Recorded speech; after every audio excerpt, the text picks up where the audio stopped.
नहमदुहु व नुसल्ली अला रसूलिहिल करीम अम्मा बअद फ़अऊज़ु बिल्लाहि मिनश शैतानिर रजीम बिस्मिल्लाहिर रहमानिर रहीम रब्बि इश्रह ली सदरी व यस्सिर ली अमरी वहलुल उक़दतम मिन लिसानी यफ़क़हू क़ौली। वेलकम बैक टू अवर सी में क्लास। और आज जो है हमारी पिछली नशिस्त जो हुई थी हमारी, वो हुई थी लेबर कोस्टिंग के हवाले से।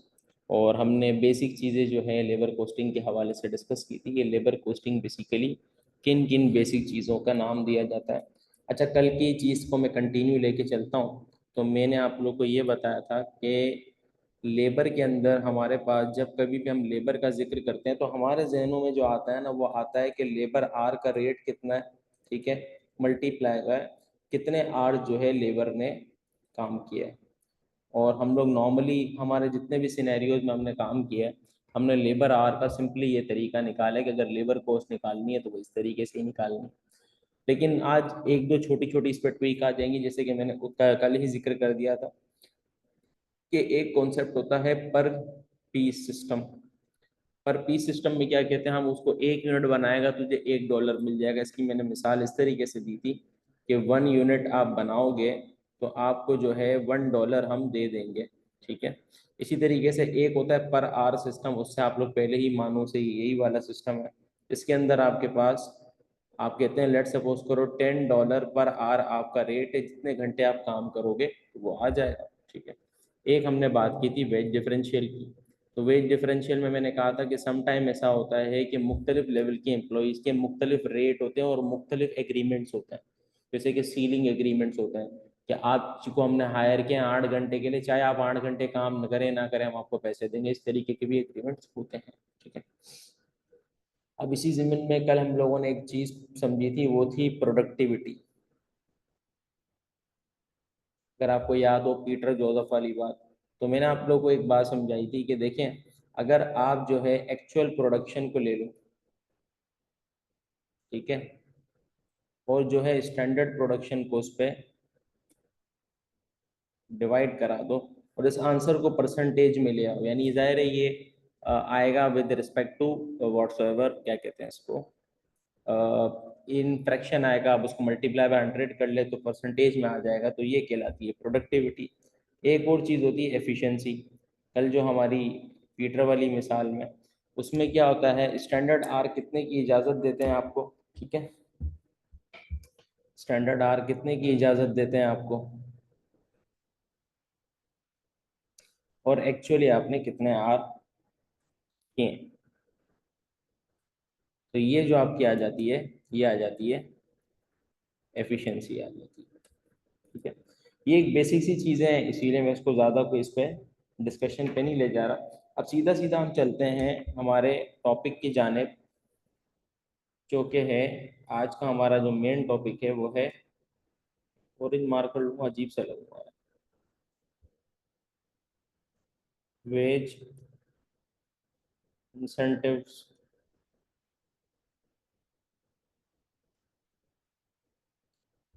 अच्छा देखिए, मैंने इसके बारे में आपको बताया था कि चूंकि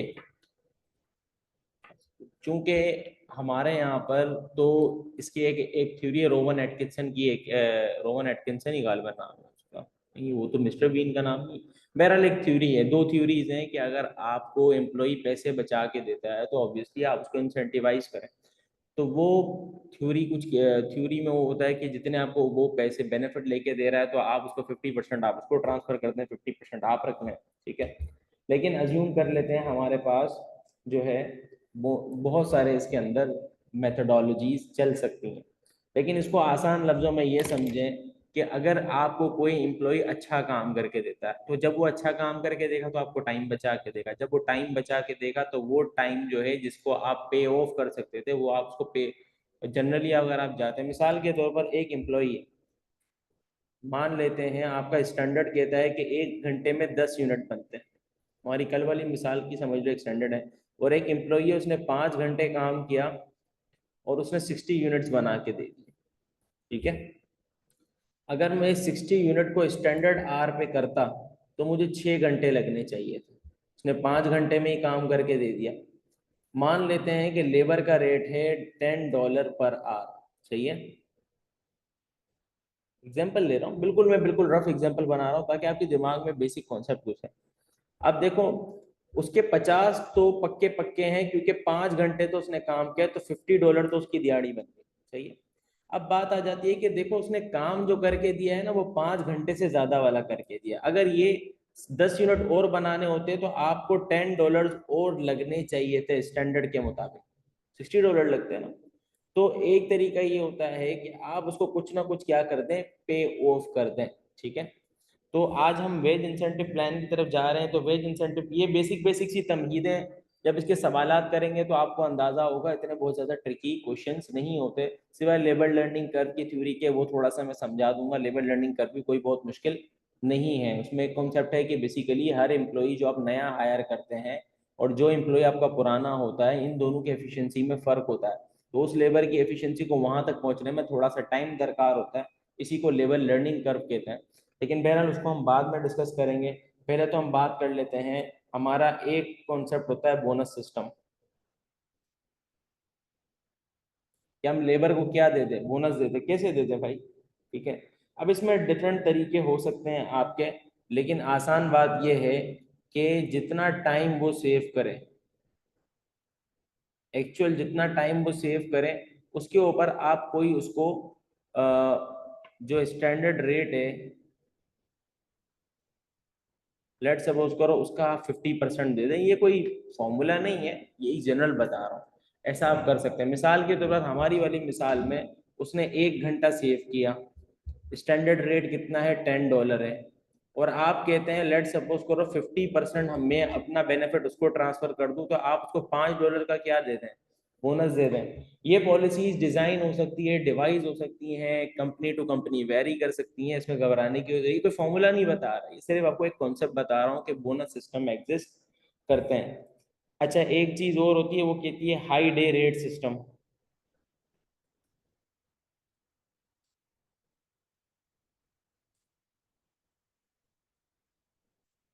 ठीक है।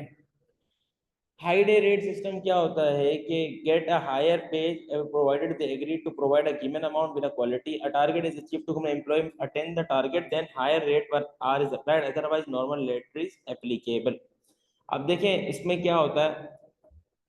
अगर मिसाल के तौर पर इसको मैं इसको आसान लफ्जों में समझाऊं कि अगर किसी एम्प्लॉय से आप एग्री करते हैं, जैसे कि ये ऊपर वाला सिस्टम मैंने बताया, उसको हमने एक ट्रिगर पॉइंट दिया, बोला देखो 200 यूनिट तो है आपको बनाने, ये हमारा स्टैंडर्ड है। लेकिन आपने अगर 240 यूनिट बना दिए, यानी कि टेक्निकली आपने एक्सीडिंग 20% यूनिट बनाए, तो 200 यूनिट में मैं आपको $5 पर आवर दूंगा। लेकिन अगर आपने इससे ज्यादा बना दिए, ठीक है, तो मैं आपको दूंगा लेट से $6 पर आवर। यानी कि मिसाल कर लेते हैं, एक एम्प्लॉय है, ये हमने जो दिया हुआ है 40 आवर का वीक है। ठीक है। यानी कि 40 घंटे में अगर वो 200 यूनिट बना देता है, तो मैं उसको $5 पर आवर दे दूंगा, वरना $6 पर आवर दे दूंगा। ठीक है। ये भी सिमिलर ही सिस्टम है, बोनस सिस्टम की तरह ही है, कोई फर्क नहीं है। लेकिन इसके अंदर एक एब्सोल्यूट टारगेट दिया हुआ है, टाइम सेविंग की बात नहीं हो रही। एग्जाम्पल ले लेते हैं, एक है मिस्टर जुगनू। ठीक है। मिस्टर जुगनू को हमने एग्री किया हुआ है कि आपको 40 आवर वीक में आपको 200 यूनिट्स बनाने हैं। ठीक है। और हम आपको देंगे $4 पर आवर। ठीक है। लेकिन अगर आपने 240 यूनिट्स बना दिए, तो हम आपको देंगे $5 पर आवर। अब देखें यहाँ पर 201 से लेके 239 तक उसको कोई बेनिफिट नहीं है, कोई बेनिफिट नहीं है। हालांकि इसमें भी एक्सीड कर रहा है, नहीं कर रहा अपनी कैपेसिटी, बिल्कुल कर रहा है, लेकिन इसको कोई बेनिफिट नहीं है। वो अगर 230 बना लेगा, कंपनी को फायदा हो जाएगा, लेकिन उसको फायदा नहीं होगा। अब इसको एग्जांपल को हम ले लेते हैं। अज्यूम कर लेते हैं, अज्यूम कर लेते हैं कि शाहिद ने जो है 200 यूनिट्स ही बना। ठीक है। तो उसकी पे कितनी बन जाएगी, 4 × 200, $800 बन जाएगी। ऐसे ही है। ओ, 4 into 200 यूनिट्स बनना है तो 400 into 4 into 40 ये बन जाएगी $60 और $160, ठीक है। और उसने बना दिया 240, तो ये बन जाएगी 4 into 5 into 40, तो ये बेटा बन जाएगी $200, ठीक है।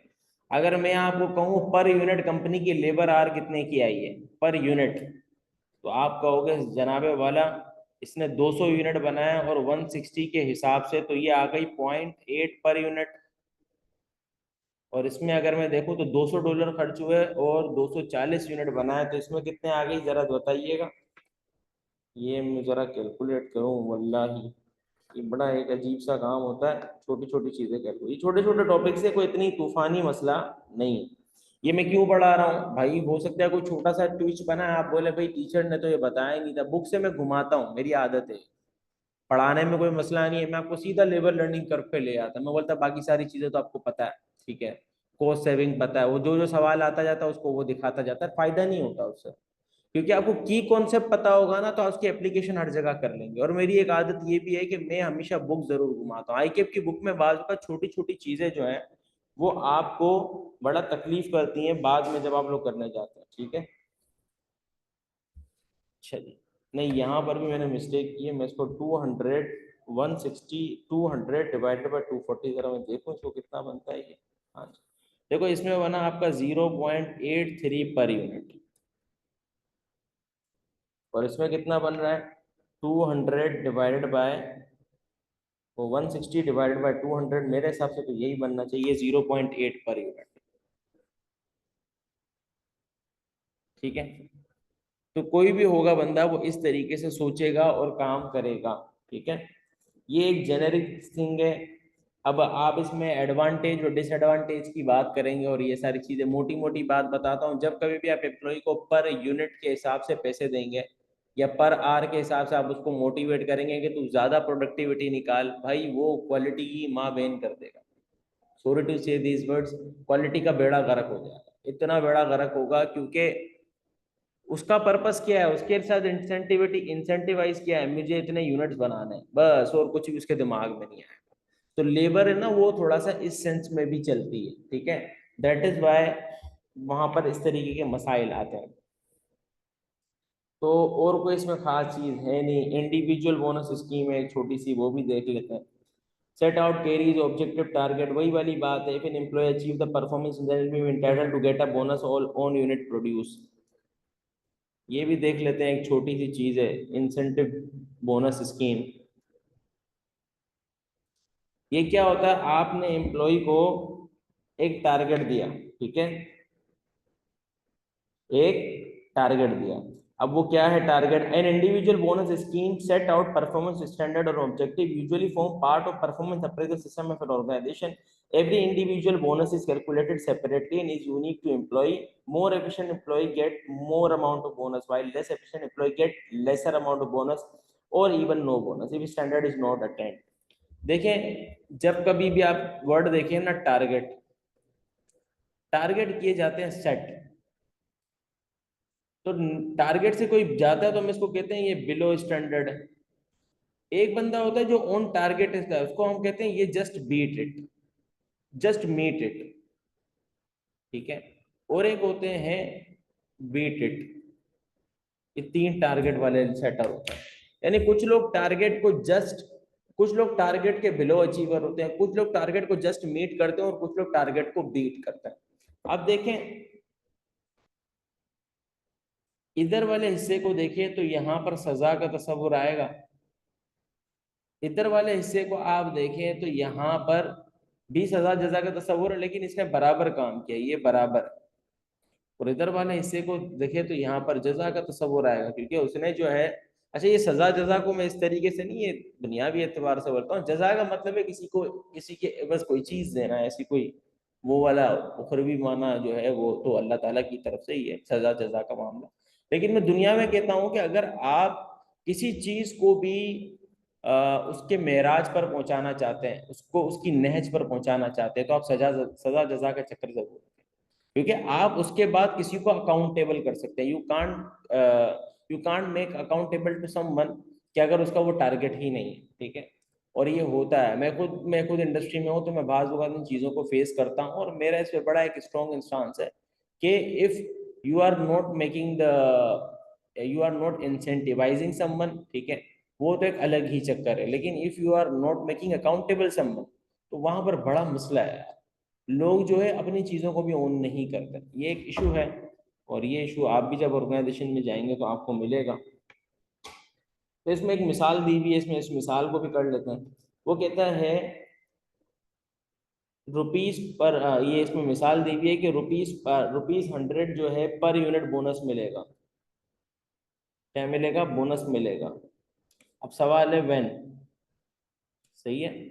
तो वो कहता है भैया, if he produce at least 500 units per month, अगर वो 500 यूनिट्स पर मंथ बना देता है एटलीस्ट। सही है। आगे कहते हैं, employ achieve that performance standard then will be entitled to get a bonus और on unit produce, otherwise zero. Otherwise क्या? उसको कोई बोनस नहीं मिलेगा। मिसाल के तौर पर 500 यूनिट्स पर मंथ की उसको एक टाइप का सर्टेन टारगेट दिया हुआ। अब अज्यूम कर लेते हैं कि एक है पीटर, ठीक है, उसने बनाया है 480 यूनिट्स। उसको क्या बोनस मिलेगा? जीरो। एक एम्प्लॉय है असगर, उसने बनाया 520 यूनिट्स पर पर मंथ। उसको क्या बोनस मिलेगा? उसको बोनस मिलेगा 520 unit multiply by 100 and so on. यानी कि देखें यहाँ पर 499 जो है, बेसिकली 499 तक कोई टारगेट नहीं है। अज्यूम कर लेते हैं कि कंपनी ने सेट ही ऐसे किया हुआ है कि 0 से 499 तक,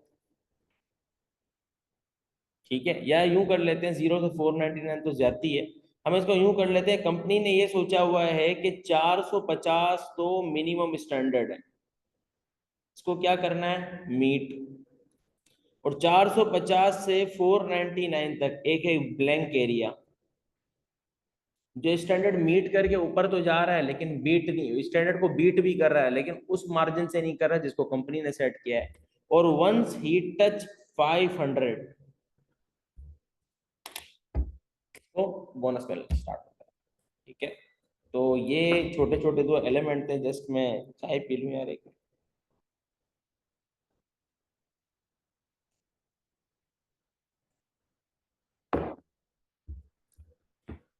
इसके अलावा छोटे छोटे और हैं, लेकिन मैं सिर्फ उनका नाम लिख के आपको एक्सप्लेन कर देता हूँ।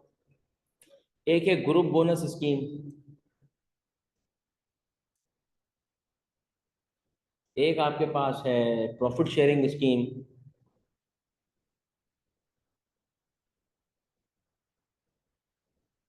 और एक है शेयर इंसेंटिव स्कीम।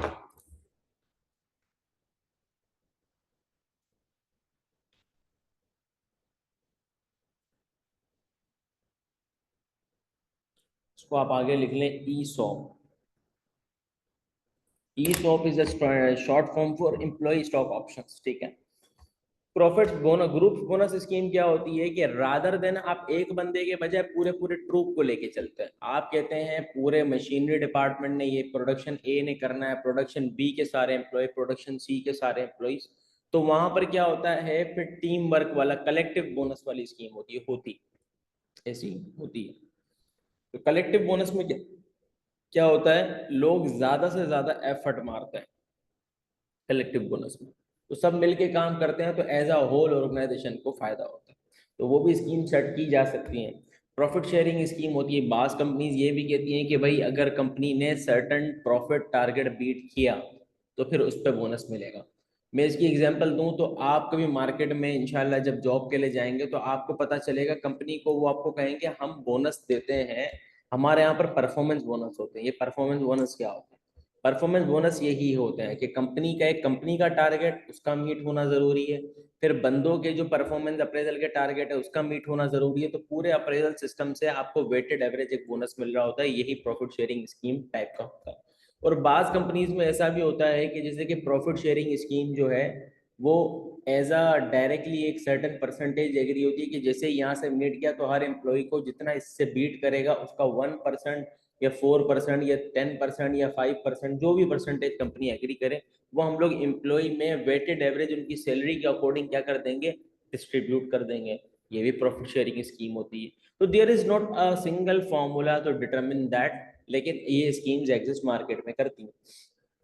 और आखिरी चीज है एम्प्लॉय स्टॉक ऑप्शंस। समटाइम क्या होता है, कंपनी लोगों को पैसे देने के बजाय क्या दे देती है, एम्प्लॉय स्टॉक ऑप्शन दे देती हैं, जिसके सब वो जो है आगे मजीद चीज़ों को लेके चलते हैं। तो ये एक छोटी छोटी थ्योरी थी, थ्योरी का हमारा पोर्शन हो गया खत्म। अब हम आते हैं हमारी जो हमारा सबसे मेन एरिया है जिसके बारे में मैं कल से डिस्कस कर रहा हूँ कि जनाबे वाला एक चीज़ होती है जिसका नाम है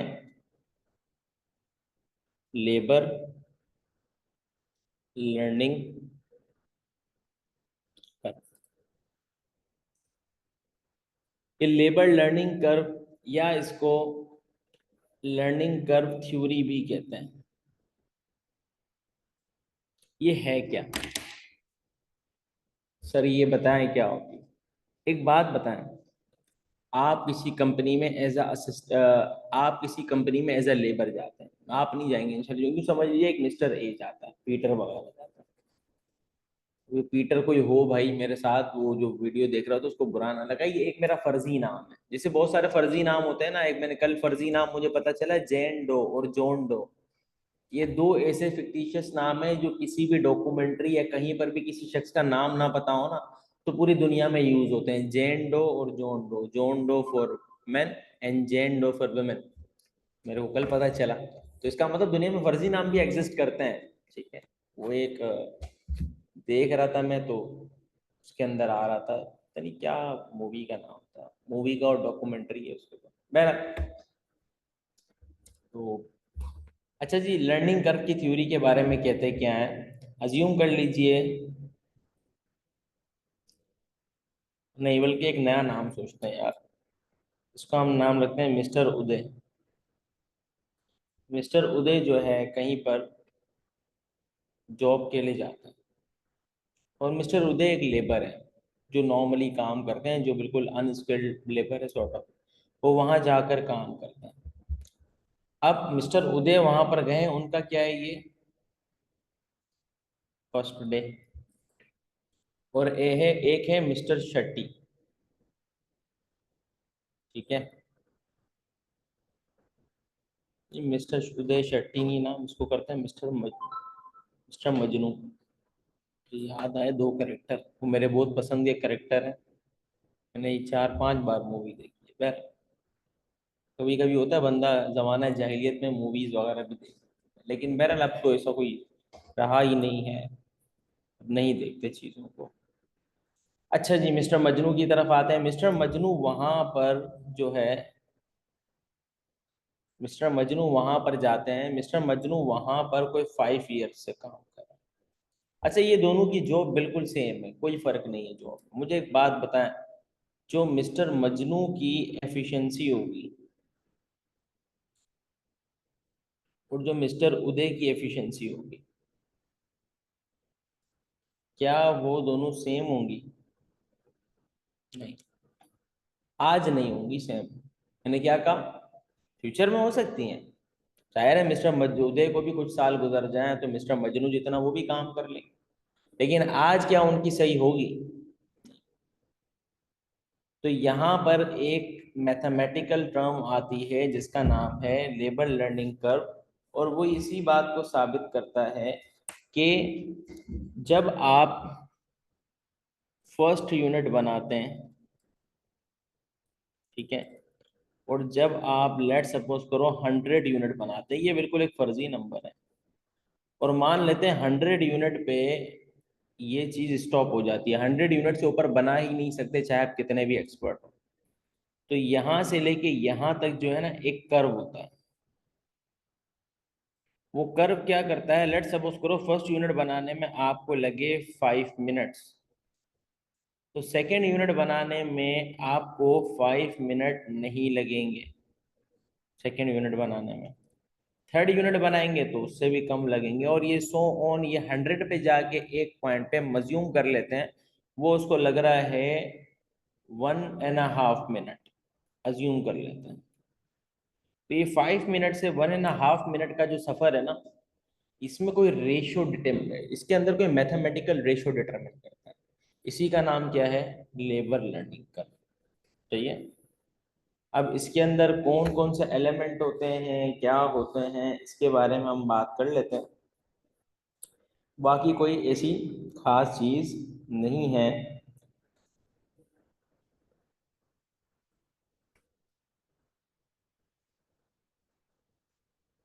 ठीक है सर, मैं इसको आपको बताऊं। देखें, इसके अंदर जो आपके पास आ जाता है, इसका फॉर्मूला होता है y = a x की पावर b। अब ये y क्या होता है? बोलता है cumulative average time per unit to produce x number of unit. ये कौन सा है? Cumulative time, cumulative average time per unit. क्या बनाने के लिए? x नंबर ऑफ यूनिट बनाने के लिए। अब a क्या है? a आपका है time taken in first unit. ठीक है। अच्छा, इसके बाद क्या आ जाता है? इसके बाद कहता है x क्या है? x असल में वो आउटपुट है। जो यहाँ पर आप क्यूमुलेटिव है ना, जो ये आउटपुट आप x नंबर ऑफ यूनिट बना रहे हो, तो वही आउटपुट है। और b क्या है? b एक फैक्टर है। b फैक्टर कौन सा है? The learning rate. क्या है बेटा ये है लर्निंग रेट। अब इसको कैसे निकाल सकते हैं? इसको हम कहते हैं लर्निंग कर्व फैक्टर। ये कैसे निकलता है भैया जी? ये निकलता है log LR divided by log आपका 10 जो होता है आपका बेसिकली log 2। ठीक है। अब यहां पर देखें, एक बात याद रखिएगा। ठीक है। ये आपके पास एक फैक्टर आ गया। अब इस फॉर्मूले को सीखना कोई कमाल नहीं है, कमाल है इसके सवालात में अप्लाई करना। चलें हम इसके एक छोटा सा सवाल करते हैं। ये सवाल बड़ा अच्छा है। वो बोलता है कैलकुलेट लेबर टाइम। कहता है, मैं सवाल को यहाँ लिखता हूँ ताकि आपको समझ आए। कैलकुलेट लेबर टाइम, क्योंकि इसके हम जब पास्ट पेपर वगैरह करेंगे और सवालात करेंगे ना, फिर आप लोगों को इतनी टेंशन लेने की। अच्छा, लेबर के अंदर जैसे कि लास्ट क्लास में भी मेरी डिस्कशन हुई, इसमें 3 किस्म के सवाल आ सकते हैं। या तो लेबर से रिलेटेड ही लेबर का सवाल आ जाए, या कॉस्ट ऑफ प्रोडक्शन के अंदर लेबर का एक पॉइंट आ जाए, या कोई और कॉम्प्रिहेंसिव एरिया हो जिसके अंदर लेबर का पॉइंट आ जाए। तो तीनों एरियाज आ सकते हैं, तो परेशान होने की कोई खास नीड नहीं। और ये कोई बहुत बड़ा हिस्सा भी नहीं है, इसमें सिर्फ प्रैक्टिस होगी। मैं लेबर लर्निंग कर बताऊंगा आपको, हम आगे चलेंगे तो इसके बाद सिर्फ हम प्रैक्टिस करेंगे, सिर्फ प्रैक्टिस। कुछ और है ही नहीं करने को इसके अंदर। दैट इज द रीजन के एक्टिविटी। देखो, मैंने एरियाज में टाइम कहाँ लगाया? मैंने मटेरियल मैनेजमेंट में बहुत टाइम लगाया। क्यों? उसमें सीखने को बहुत कुछ है। मैंने इन्वेंटरी वैल्यूएशन में इतना टाइम नहीं लगाया। क्यों? मैंने कहा इसमें सीखने को खास नहीं है। इसी तरीके से मैं जब ओवरहेड की तरफ आया, मैंने काफी टाइम लगाया, सीखने को बहुत कुछ है। फिर जब मैं एक्टिविटी बेस्ड कोस्टिंग पे आया तो मैंने कहा ओवरहेड सीख लिया है, तो इसमें सीखने को कोई खास चीज नहीं है। हमने उसमें वहां पर सवालात किए। अब हम लेबर लर्निंग कर में भी यही कह रहा हूँ कि इसमें सीखने को बहुत कुछ खास नहीं है, लेकिन इसमें एप्लीकेशन बहुत ज्यादा है। इसमें आप सवालात करेंगे, आपको बिल्कुल समझ आ जाएगा। कोई ऐसी तूफानी चीज नहीं है। कॉस्ट ऑफ प्रोडक्शन के एरिया में टेक्निक्स कम है, एप्लीकेशन ज्यादा है। प्रोसेस कॉस्टिंग वगैरह पे जाएंगे, वहां पर एप्लीकेशन भी ज्यादा है, टेक्निक भी ज्यादा है। जब आप कॉस्टिंग की टेक्निक पे जाएंगे ना, तो मार्जिनल एब्जॉर्प्शन अलग टेक्निक, प्रोसेस कॉस्टिंग अलग टेक्निक, जॉब ऑर्डर कॉस्टिंग अलग टेक्निक, तो वो स्टैंडर्ड कॉस्टिंग अलग टेक्निक। तो वो टेक्निक्स ही अलग अलग है। वो टेक्निक का एक दूसरे से बिल्कुल बराह रास्त वाला ताल्लुक, वो टेक्निक अलग अलग है। मैं आपको बोलूंगा मार्जिनल एब्जॉर्प्शन, वो बिल्कुल अलग। मैं आपको कहूंगा सी अपना मार्जिनल एब्जॉर्प्शन, तो हम मार्जिनल एब्जॉर्प्शन पढ़ेंगे या प्रोसेस कॉस्टिंग पढ़ेंगे या जो भी हम साथ साथ पढ़ें, तो उसके अंदर हम वन बाय वन देखेंगे, तो इट टेक्स टाइम, बहुत जबरदस्त टाइम लगता है उसका। ठीक है। तो आपने घबराना बिल्कुल भी नहीं। अब ये क्या कहता है, calculate labour time to produce. इस सवाल को भी लिखता हूँ, उसकी रीजन ये है, वरना कॉपी कर लेता लेकिन लिखना है किसी वजह से। 50 यूनिट्स, ठीक है, 50 units, assuming learning rate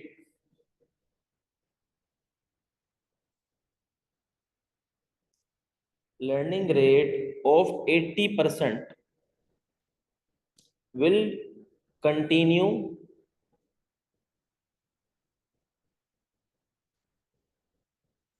till first 30 unit,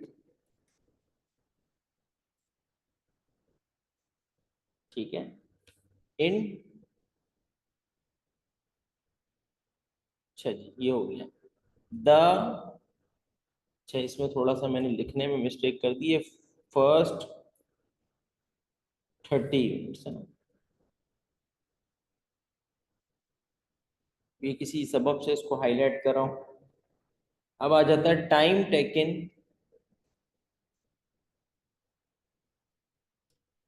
to produce first unit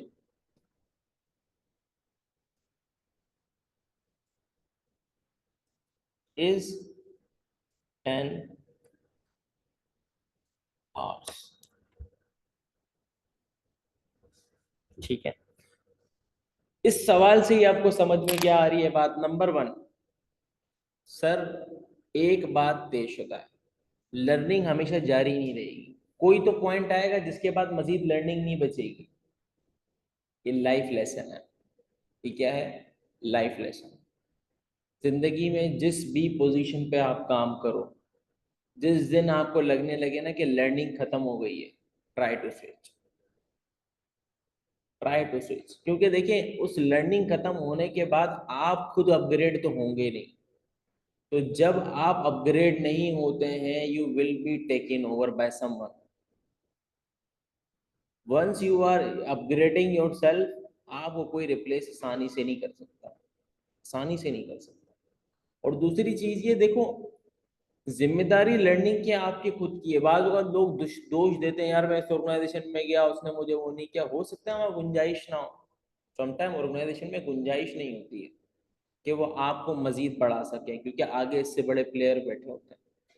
तो जहां आपको लगे जिंदगी में, ये लर्निंग लेसन है मेरा, लर्निंग, ये मेरा, मैं आप समझ लीजिए कि मेरा मुशाहदा है कि जब कभी भी आप फील करें कि you are done at any place, ठीक है, आप वहां से स्विच करके दूसरी प्लेस तलाश करें। हालांकि उसमें जिंदगी में बहुत ज्यादा जंजाल आते हैं फिर, क्योंकि जाहिर है switching is not always welcome. पैसों के एतबार से नहीं कह रहा, हमेशा पैसे फायदा नहीं देते। समटाइम पैसों के एवज जो जिम्मेदारियां और वो जो चीज आती है ना, समटाइम वो आपको हिला देती है, बौखला देती है, लेकिन वो आपको आगे लेके जाती है। तो याद रखिएगा, learning is shouldn't be stop, learning should be ever lasting, ठीक है। और ये कब हो सकती है, कि जब लर्निंग खत्म हो जाए, दूसरी जगह शिफ्ट कर जाए। तो ये तो लेबर लर्निंग कर्व थ्योरी की बात थी, लेकिन मैं आपको इस जिम्न में सिर्फ एक चीज समझाना चाह रहा था, इसी सबब से मैंने आपको कहा। अब देखें यहाँ पर आप लोग के पास कैलकुलेटर होना चाहिए। वल्लाही बड़ा मुश्किल काम होता है इसको कैलकुलेट करना, मुझे बड़ी कोफ्त आती है। अच्छा आ जाए यहाँ पर, सबसे पहली बात कर रहा है, ये लर्निंग चलेगी कब, 30 यूनिट तक चलेगी। लेबर लर्निंग का इसने रेट दे दिया 80%। पहला यूनिट बनाने के लिए आपको क्या चाहिए, 10% चाहिए, ऐसे ही है। तो अब यहाँ पर आ जाते हैं हम इसको बनाने के लिए। अच्छा जी, अब यहाँ पर हमारे पास लेबर टाइम कैलकुलेट करना है। अब हमने ऊपर वाले फॉर्मूले में देखा है कि लेबर टाइम तो असल में यही है, क्यूमुलेटिव एवरेज टाइम है ना। अब यहाँ पर हम आ जाते हैं, इसका फॉर्मूला क्या है, y is equal to a x की पावर b। अब देखें y हमें तलाश वाकई करना है, ये हमें नहीं पता। a हमें पता है, a ये रहा बेटा, फर्स्ट यूनिट को प्रोड्यूस करने में जितना टाइम लगता है ना, वही a होता है। तो यहाँ पर मैंने लिख दिया 10, ठीक है। अब x मुझे उसने दे दिया, कितने यूनिट्स बोले हैं, 50 यूनिट्स, मैंने यहाँ लिख दिया 50, ठीक है। और उसने बोला बी बेटा साइड पे कहीं कैलकुलेट कर लेते हैं। बी हमने क्या कहा था, LR/log2, ऐसे ही है। तो हमारे पास log 0.8 कहाँ से आया बेटा, ये रहा, डिवाइडेड बाय व्हाट, log 2। इसको जरा कैलकुलेट करें, आपके पास क्या आता है, ये आ रहा है 0.3219। चाहे तो आप कैलकुलेट कर सकते हैं, जरा करके मुझे बताइएगा, मैं भी करता हूँ आप लोग के साथ साथ, ठीक है। क्योंकि मेरे पास ये लिखा हुआ भी था तो मैंने डायरेक्टली लिख दिया, लेकिन कुछ तो आपको याद हो जाएंगे करते करते, ईमानदारी से, क्योंकि ये फिक्स आते हैं ना, 90, 95, 80, ज्यादातर यही वाले नंबर होते हैं, तो तीन चार नंबर आपको याद हो गए तो एग्जाम में कैलकुलेटर भी नहीं उठाना पड़ेगा आपको, इंशाल्लाह। अब यहाँ पर log 0.8 डिवाइडेड बाय log 2, तो ये बिल्कुल यही आ रहा है, 0 - 0.32192809 है, पता नहीं कितना है, तो मैं 3219 पे इसको इक्तफा करता हूँ, और ये नेगेटिव है बेटा। अब जरा ये 50 की पावर लीजिए, 50 की पावर किधर गई पावर, ये रहा, -0.3219 मल्टीप्लाई बाय 10, कितना आ रहा है जरा देखिएगा, आपके पास किस तरीके से आ रहा है जरा मुझे बताइए, ठीक है जी। अच्छा चलिए, और ये हमारे पास आ रहा है कोई, अगर मैं देखूं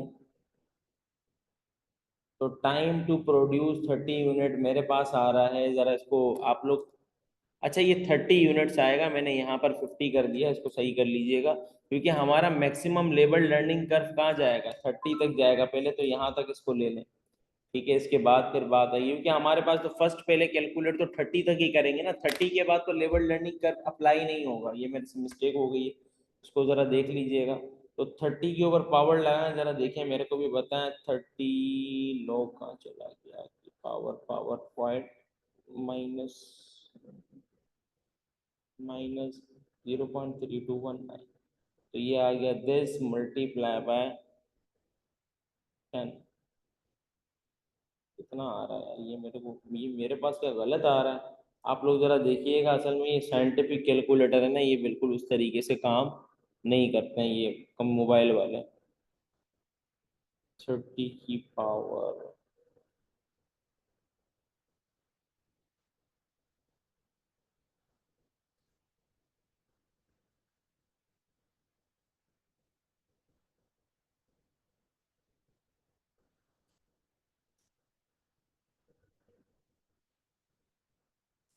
ठीक है, ये हमारे पास कितना आ रहा है,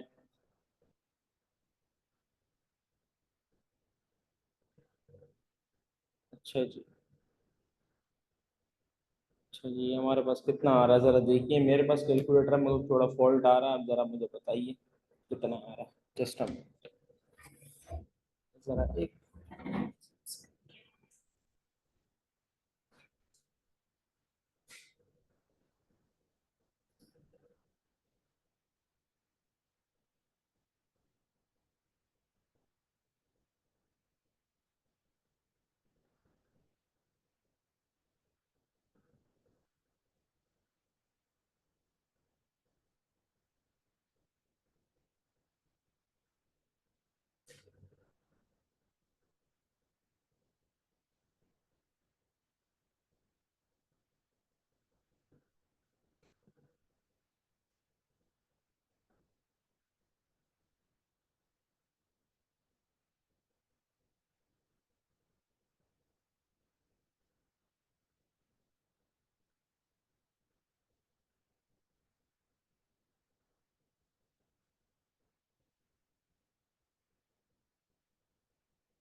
और इसको आप कर दें 30 से मल्टीप्लाई।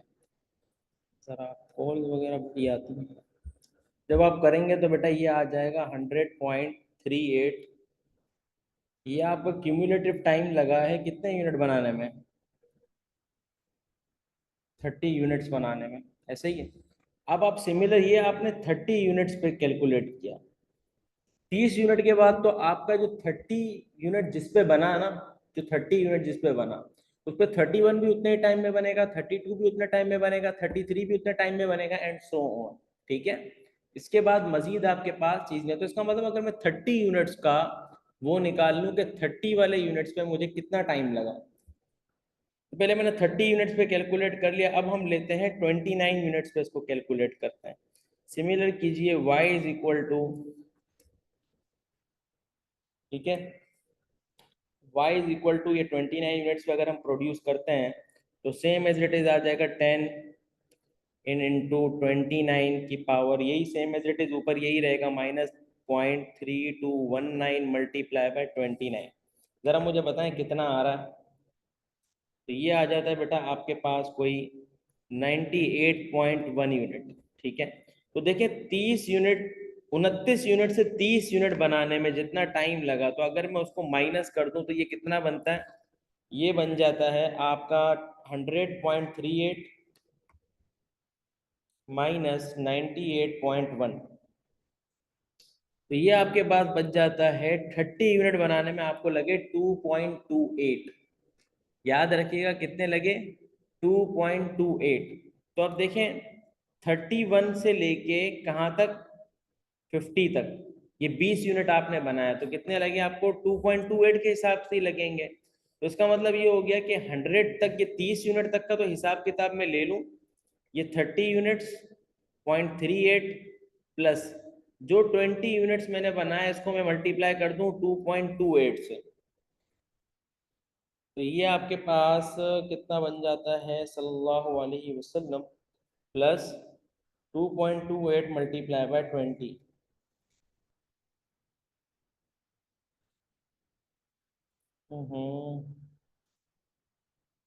यार एक तो ये बना मसला इसका, 0.38 प्लस 20 मल्टीप्लाई बाय 2.28, तो ये बेटा बन जाता है 145 घंटे आशारिया 98। देखिए आपके पास भी यही आंसर आता है। तो इट मीन्स कि whenever you have a question first you have to calculate,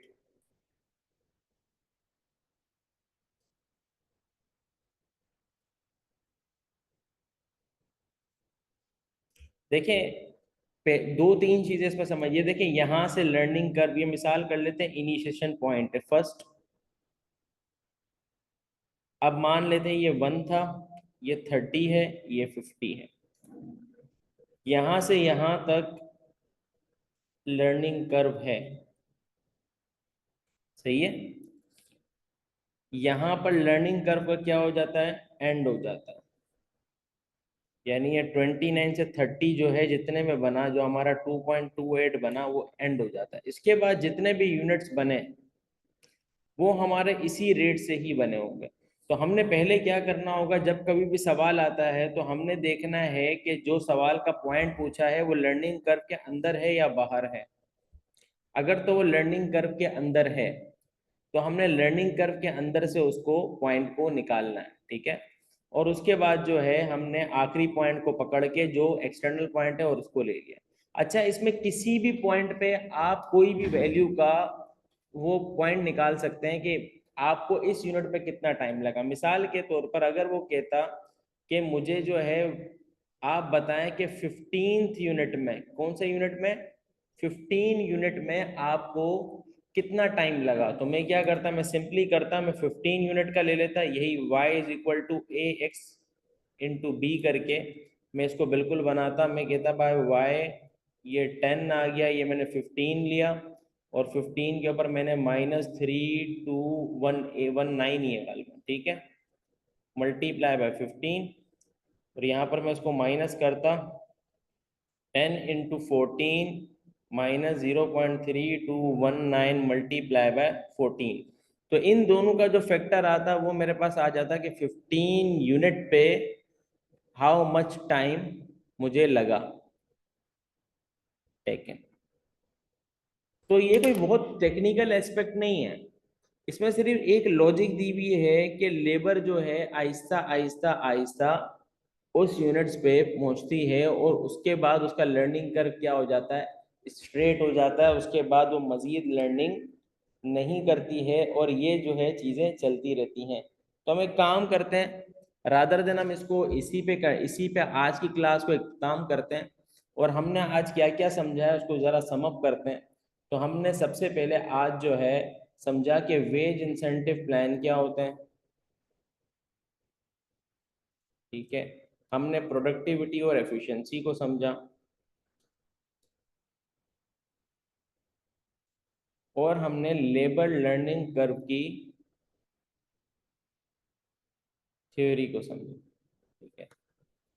कल इंशाल्लाह अज़्ज़वजल जो है हम लोग क्या करेंगे नेक्स्ट क्लास के अंदर, हम लोगों ने करना ये है कि हम लोगों ने इसके करने हैं क्वेश्चंस। जब आप इन क्वेश्चंस को करेंगे यू लिटरली सी के चीज़ें इतनी बहुत ज़्यादा टिपिकल नहीं है। कोई बंदा ऐसा मेरे पास आज तक बोलता हुआ नहीं है कि सर लेबर बड़ा मुश्किल है, लेबर होता ही नहीं है मुश्किल। कोई बंदा ये बोल सकता है कि सर ओवरहेड का सवाल बड़ा ट्रिकी आया था, मैकेनिकल होता है, बाजू का कोई ऐसी पॉइंट होता है ना वो बंदा बंदा हिल जाता है। कोई ये बोल सकता है कॉस्ट ऑफ प्रोडक्शन मुश्किल आया था, कोई बोल सकता है मटेरियल मुश्किल आया था। लेबर नहीं सुना आज तक किसी के मुंह से, क्या लेबर इतना मुश्किल आया कि हमें समझ ही नहीं आया कि शुरू कैसे करना है, ऐसे कैसे हो सकता है। हाँ ठीक है, कोई ऐसा पॉइंट हो जो आप एग्जाम में जाके भूल गए, आपको याद नहीं आया, आपको चीज़ें समझ नहीं है, वो और बात, पढ़ना नहीं आता, ठीक। तो इंशाल्लाह कल इसके क्वेश्चंस करते हैं। क्वेश्चन में हमारे पास मुख्तलिफ किस्म के क्वेश्चन होंगे। बाज़ औक़ात ऐसा होगा कि वेज प्लान होगा, वो आपको करेंगे आप इवेलुएट करके दे दें। बाज़ औक़ात ऐसा होगा कि वो इसी तरीके का स्मॉल क्वेश्चन होगा लेबर लर्निंग कर्व के हवाले से। बाज़ औक़ात ज़्यादातर आपका वेज प्लान में ही घूमता रहेगा और बाज़ औक़ात ऐसा होगा एक दो वेज प्लान होंगे,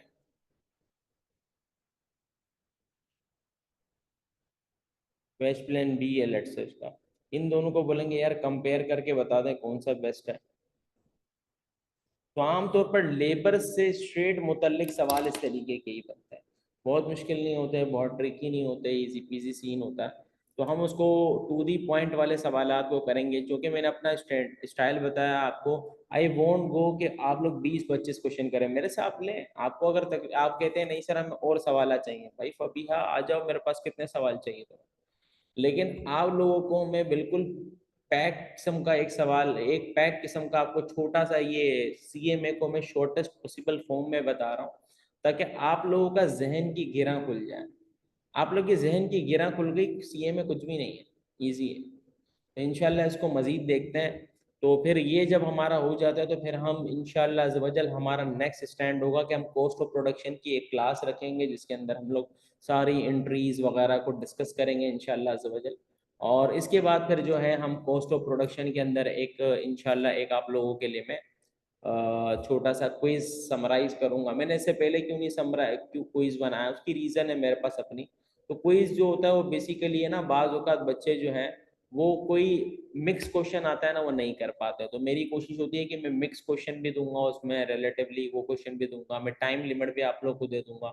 आप उसको खुद से करके चाहे तो घर पे बैठ के अपनी ईमानदारी से करके उसका टाइम लिमिट लेके आप उसको कर सकते हैं। और अगर आप कहेंगे तो मैं उसको ऑनलाइन करवा दूंगा, आप लोग ऑनलाइन भी उसको कोर्स को कर सकते हैं, मतलब कि उसको इसको अटेम्प्ट कर सकते हैं, ताकि आप लोग का जो है लेवल थोड़ा सा आप लोग को समझ आए कि आप लोग कहाँ हैं। तो तब तक के लिए आप लोग ये कोशिश कीजिए कि आप लोग जल्द अज जल्द चीज़ों को जो आप लोगों ने छोड़ दी उसको रिकवर कर लें।